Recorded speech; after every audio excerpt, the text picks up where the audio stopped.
0505 CE, humanity established a permanent settlement on the Moon. The first lunar base was located at the Moon's south pole. Here, near constant sunlight, easy access to water, and favorable conditions for generating energy and supporting life created a stable environment for a fully functioning settlement and further exploration. A super artificial intelligence guided human expansion on the Moon. It continuously analyzed data to optimize infrastructure development and resource allocation. Intelligent mapping probes had already surveyed the Moon's terrain. Cities and roads were carefully planned, and general intelligence autonomous robots were constructing the necessary infrastructure to support more human presence on the Moon. People used advanced 3D printing technology to build lunar habitats, combining lunar regolith with synthetic compounds to create living spaces that shielded settlers from radiation and allowed for comfortable living. Scientists used electrostatic dust shields and filtration systems to tackle lunar dust and protect essential equipment and habitats. Large transparent domes with radiation protection created an Earth-like atmosphere for human habitation.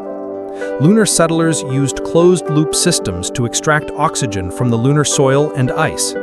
By 2060, a satellite communication network connected the Moon with Earth, providing real-time communication, allowing Earth-based operators to seamlessly transfer data and remotely control robots on the Moon. People began mining ice deposits near the lunar poles to provide drinking and agricultural water, while also breaking it down into hydrogen and oxygen for rocket fuel. Transporting food from Earth to the Moon long-term was unsustainable, prompting innovations in vertical farming and lab-grown protein technologies. Settlers now used hydroponic farms, aquaponics, and vertical agriculture to grow food locally. However, using lunar soil for agriculture still required additional nutrients and organic material. By 2080, many tourism companies had launched travel packages to the Moon.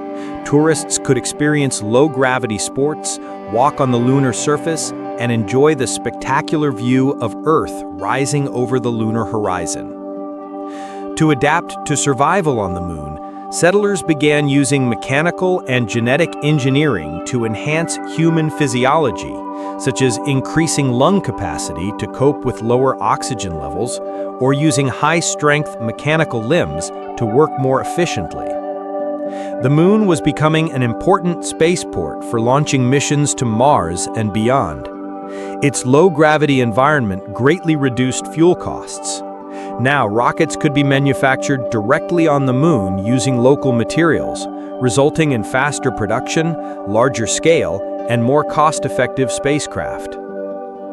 People on the Moon communicated seamlessly with Earth through immersive holographic virtual environments. These technologies allowed for conversation and collaboration that felt like face-to-face interaction, bridging the psychological distance between Moon settlers and those on Earth. Humans interacted with various fascinating AIs in these virtual spaces, consulting them for knowledge, insight, and companionship. They became an indispensable part of daily life on the Moon. By 2100, with the construction of a radio telescope on the far side of the Moon, new scientific discoveries emerged. Thanks to the Moon's lack of atmosphere and shielding from Earth's radio interference, this massive telescope could observe deep into the universe. Long-term efforts to transform lunar soil had yielded results. Specially bioengineered plants were now able to grow directly on the Moon's surface. These green zones provided oxygen-rich spaces. For the first time, settlers experienced a natural environment on the Moon. To protect critical infrastructure, some areas were guarded by personnel equipped with traditional firearms. Despite the different environment, these weapons remained effective. In fact, the lower gravity increased their range compared to Earth. By 2125, engineers had constructed rotating habitats that simulated gravity. These habitats allowed for longer stays on the Moon and supported larger populations without the negative effects of low gravity. By leveraging the moon's unique conditions, including its gravity and higher radiation levels, scientists accelerated genetic and biological research, creating treatments impossible on Earth, helping people adapt to lunar life and extending human lifespan. The moon became a center for medicine and groundbreaking biological advancement. With the introduction of surgical robots capable of complex medical procedures, settlers could access advanced healthcare even far from home. The moon's mining industry also thrived. Mining operations extracted helium-3 for nuclear fusion, along with rare earth elements. These mining enterprises became the backbone of the lunar economy, satisfying Earth's energy needs and driving technological progress. However, the moon's abundant resources also sparked tensions between nations and organizations. As countries claimed sovereignty over mineral-rich and ice-rich territories, disputes began escalating, raising fears that competition for lunar resources might evolve into full-scale lunar warfare.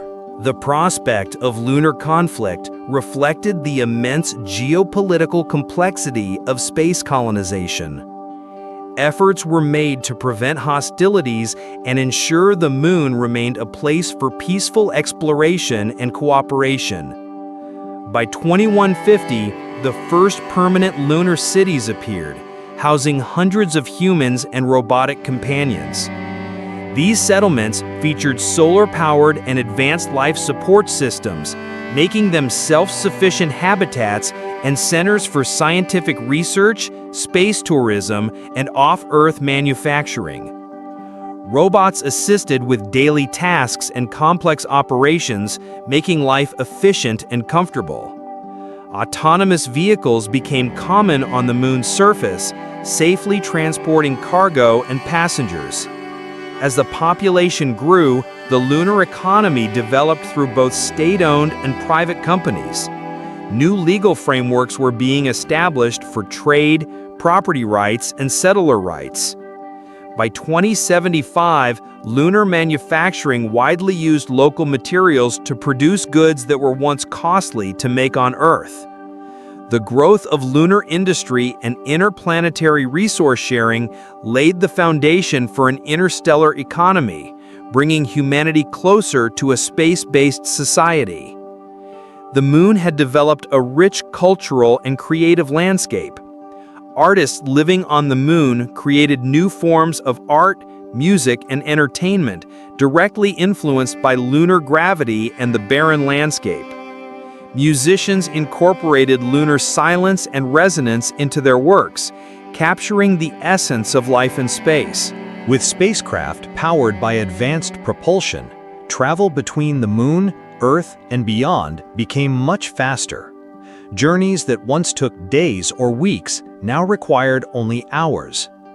This enabled efficient and continuous transport of people and goods between the moon and other celestial bodies.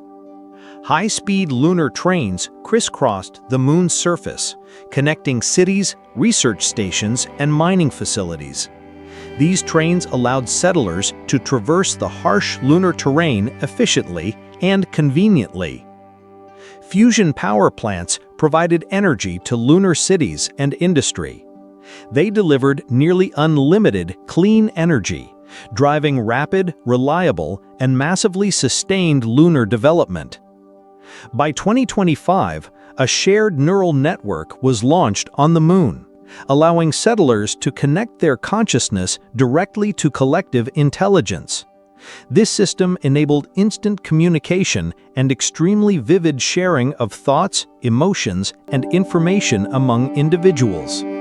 It transformed decision-making, allowing entire communities to act as a unified entity. With self-replicating construction robots, the development of new lunar regions accelerated like never before. These robots could replicate themselves. Once a few were deployed, they could multiply rapidly to form a scalable construction workforce for habitats and infrastructure. To adapt to the lunar's harsh environment and extend human lifespan, people began transferring their consciousness into advanced, resilient, synthetic bodies enhanced with technology. A groundbreaking technology allowed human minds to be transmitted via laser from Earth to synthetic bodies and robots on the Moon. This leap opened new possibilities for human exploration of the rest of the solar system. Thousands of settlers expanded beneath the Moon's surface, building massive underground cities. These underground habitats protected against radiation and micrometeorites, providing a safe and sustainable environment for lunar civilization. Underground cities formed a network of interconnected immigrant communities. They offered life support systems, agricultural zones, and social spaces, making life on the Moon increasingly self-sufficient and comfortable. The Moon also became home to massive data centers and supercomputers. Previously isolated cave systems were now connected, forming a high-speed computing network across most of the lunar surface and underground. These data centers provided the computing power required for everything from AI systems to interstellar navigation and logistics. They also supported virtual reality environments for training, collaboration, and immersive off-world simulations. By 2300 CE, the Moon had become the center of humanity's expansion into space. Interstellar shipyards now served as the primary facilities for building large spacecraft. Using the Moon's gravity made producing massive ships more efficient and economical than on Earth. These shipyards used raw materials mined from the Moon to support humanity's ambitious space programs. Constructing starships on the Moon was paving the way for missions to distant star systems, allowing humanity to extend its presence beyond the solar system. A super high-speed train system now spanned the lunar surface, connecting cities, research centers, and mining hubs. Gigantic domed cities dotted the lunar surface. Each city housed millions of residents. These domes featured fully self-sustaining ecosystems, providing everything from agriculture and energy production to social and cultural experiences. The Moon also became a guardian of biodiversity. A vast genetic vault was established, storing the DNA of every species on Earth. This allowed humanity to restore Earth's ecosystems if needed or seed life on other planets. To protect these vital facilities, advanced adaptive defensive force fields were deployed around them. These force fields could defend against space debris, micrometeorites, or potential hostile actions. An asteroid defense system now covered the entire solar system. Using lasers and deflection technology, this network could not only protect the Moon, but also immigrants and spacecraft on other celestial bodies from asteroid collisions. By 2400 CE, the Moon had evolved into a fully independent world, with its own identity, culture, and political structure. The Moon was governed by an immigration council representing tens of millions of residents. After generations of effort, they had established a resilient and inclusive social system, administrative institutions, and legal frameworks different from those of Earth, allowing the Moon to function as a sovereign entity. A massive Stanford torus was built in Earth orbit. This space habitat provided a comfortable, self-sustaining environment for thousands of residents and served as a bridge between Earth and the Moon. Humans born and raised on the Moon began undergoing physical changes to adapt to the lower gravity. These lunar humans became taller and thinner. Their skeletal structures grew lighter and their muscle composition shifted, favoring efficiency in reduced gravity environments. Over time, they formed a human subspecies distinct from Earth dwellers, with their own customs, physical traits, and social characteristics. Now, the Moon's most ambitious project was the installation of a massive conductive propulsion array on its far side. Its purpose was to gradually pull the Moon and Earth away from the Sun over the coming years. This long-term plan aimed to increase humanity's chances of survival when the sun began expanding into a red giant. Advances in medical and biotechnologies extended human lifespans by centuries. Memory transfer, cellular regeneration, and neural preservation became routine practices, pushing the boundaries of human potential. Now individuals lived across various planets, space habitats, and outposts. Over their long lives, they experienced a wide range of environments and lifestyles. Many of these long-lived individuals chose the moon as their home, bringing with them rich experiences from across the universe and contributing anew to the vibrant and ever-evolving lunar culture.